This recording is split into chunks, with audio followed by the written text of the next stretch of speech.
Hi there, Sergio with the RideShare Guy. Welcome to part 4 of the 7-part series, where I get to dissect the last interview we did with the CEO of Uber, Dara Khosrowshahi, which happened to coincide with the release of upfront fares nationwide. I talked in the past 3 videos about what I like about upfront fares, what I don't like about it, but on this one, I'm going to play this snippet of Mr. Khosrowshahi. By the way, Mr. Khosrowshahi, I met you last November in person in Los Angeles when you were introducing a massive driver-related package. We know what they are. We talked about it. I wrote about it. I thought we had a pretty good conversation and pretty good understanding that by now you would have shown up on Show Me the Money. I don't know what your hesitancy is. I mean, is it because I'm just an Uber driver and you're just the CEO of a $145 billion company? We have smart people in our community, and I consider myself to be one of those. There's no reason to look down upon us because, to be honest with you, if one day you do come out and say, without drivers, there is no Uber, I'll be the first one to stand up and applaud that. I have never heard you say that. So, again, open invitation. I've kind of lost hope that you are going to grace us with your presence on Show Me the Money live for about half hour to 45 minutes. Let's not ever lose hope. Keep hope alive. So on this episode, or on this part 4, during the interview with Harry, you mentioned that Trip Radar was not even in your thought process. The more power we give drivers to have agency, I think the better for both of us. Trip Radar is one of those, actually, it was a second order result of our doing upfront pricing. We weren't planning to do Trip Radar, and Trip Radar came about because we actually saw that our systems generally are matching and pricing based on the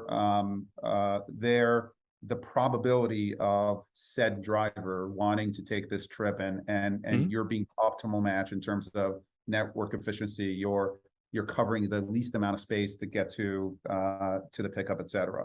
But those are predictions that could be wrong. So the concept of Trip Radar is, not only are we going to match you, let's say, the traditional way, but we're going to give you signal as to what other trips are available. And let's say you may be, hey, I want to drive for another hour, so I don't want a long trip. I may not want to go in a particular direction.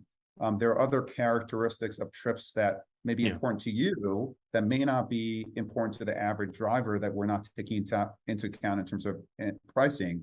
So Trip Radar has 2 benefits. One is more choice for the driver, and you can accept it if you want, and hopefully then you get that match. But again, it gives a signal as to how we should be thinking about these trips, their attractiveness, and how do we price them in the future. Interesting. Why was Trip Radar not in your thought process? Because you thought by showing the driver the destination of the passenger, it'll clarify things, and then your acceptance rate won't collapse, which were a lot higher when we were driving blind. But then your cancellation rates would go down. Well, then one thing happened for sure. Cancellation rates went down because now we know where the passenger is going. We also have an upfront fare, take it or leave it price. Pretty simple, right? Well, no, it didn't work out that way, did it now? Because on the last part 3, we talked about how you said that if drivers are not accepting trips, it's on Uber. The algos are not learning. They're not pricing trips correctly. It's your words. It's public information. So let's jump to Trip Radar. You said Trip Radar is not something you guys even thought about. The only reason you're introducing Trip Radar was, or is, because give drivers more choice. You know what we call Trip Radar on Show Me the Money, sir? We call Trip Radar where all garbage trips go to die. Now, I'm going to defer that to our community's opinion, obviously. Although I have seen some good trips on Trip Radar, but in general, these are all the rejects. People are declining, right? These mispriced trips that your algo is spitting out to the driver community. They're mispriced. Okay, so Uber says, well, we can't lose this rider to Lyft. what do we have to do? Let's create this thing called, trip radar, which is completely unsafe, by the way. But that's a different subject, different story for another day. You created trip radar, but you sold it as, well, we're giving drivers another choice. No, you're not giving drivers another choice. What you're doing is you're bundling these rejected offers and putting it in open view of the desperate drivers out there who will accept anything and everything, right? And it became quite a, laughing stock actually in our community, which was, we called it like a whack-a-mole in the amusement park, right? You gotta really hit that button fast to get matched with that driver with a mispriced trip on top of that. I mean, there's a reason these trips are on Trip Radar, right? I mean, so, but the other couple of things you said that, that caught my ear is that you said, we price trips and match trips with the probability that our machines have learned what driver will accept what trip. Now, is that almost admitting algorithmic wage discrimination? Because we have proven that multiple times in the past, and we probably will in the future. But now you're facing this crisis. Now, you are mispricing trips, and it's your fault according to what you said in the last video. Then you created Trip Radar, right?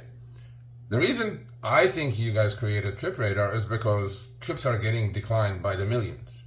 People are just declining and reclining. They don't care. Because we're not going to work for $5 for 20 minutes. We have expenses just like Uber does. Uber quite often complains about their expenses. Well, we have expenses too as so-called independent contractors, right? And they have gone up. I mean, if you look at the CPI, our car maintenance expenses over the last 3 years have gone up close to 40%, right? It's a government number. I'm pretty sure it's a lot higher than that.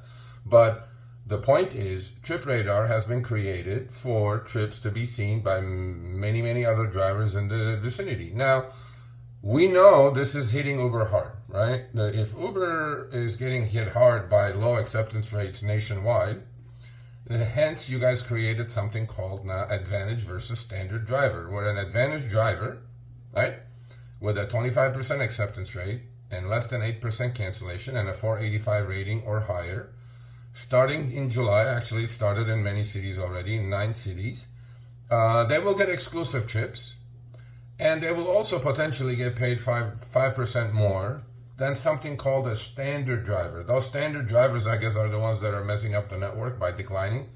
I mean, in our community, I'm pretty sure we'll have a lot of drivers who have like less than 10% acceptance rates because the trips are not being priced correctly. And the fault is Uber's, and the CEO admitted that. So now Uber is facing this crisis, and they come up with more complicated stuff now with this advantage versus standard driver. Is anybody at Uber really thinking that 5% is going to move the needle for a driver to accept a garbage trip, meaning like completely incorrectly priced trip? No. But what else you guys are doing is now you guys are separating. It's like 2 classes of drivers now. Advantage driver, which is going to get all the pings, and a standard driver, which is going to get nothing but Trip Radar, all the offers. So then they're competing with hundreds of other drivers in the neighborhood to it's basically like Hunger Games, right? Is this what Uber wants to do? Is this how Uber thinks is going to earn the driver trust? Is this how earnings are going to go back up to what they used to be, maybe from before this inflation wave that we had? I don't think so, Mr. Koshashai. You just got to be honest with yourselves at Uber. This is, you can make this as complicated as you want on the back end. We are here to call Uber out. We are here to dissect all the numbers. I'm pretty good at math. I'm pretty sure you know that.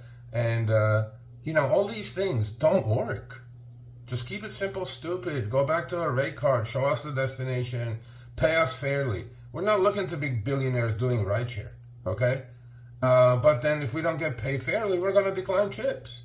And when we keep declining trips and when we continuously tell our community and show me the money, decline garbage, know your worth.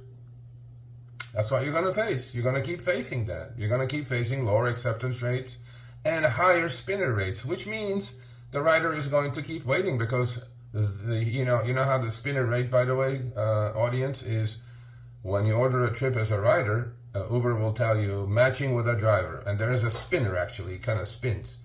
And It'll just keep spinning because it's going from one driver, decline, second driver, decline, third driver, decline, then goes to trip radar, then goes, and the rider is waiting. What do riders don't like? Waiting, because they're getting used to the convenience, pushing a button, the car showing up. But overall, all these things that you guys are doing at Uber, okay, is completely unnecessary. Do what you did in Washington State. Pay fairly, acceptance rates go through the roof.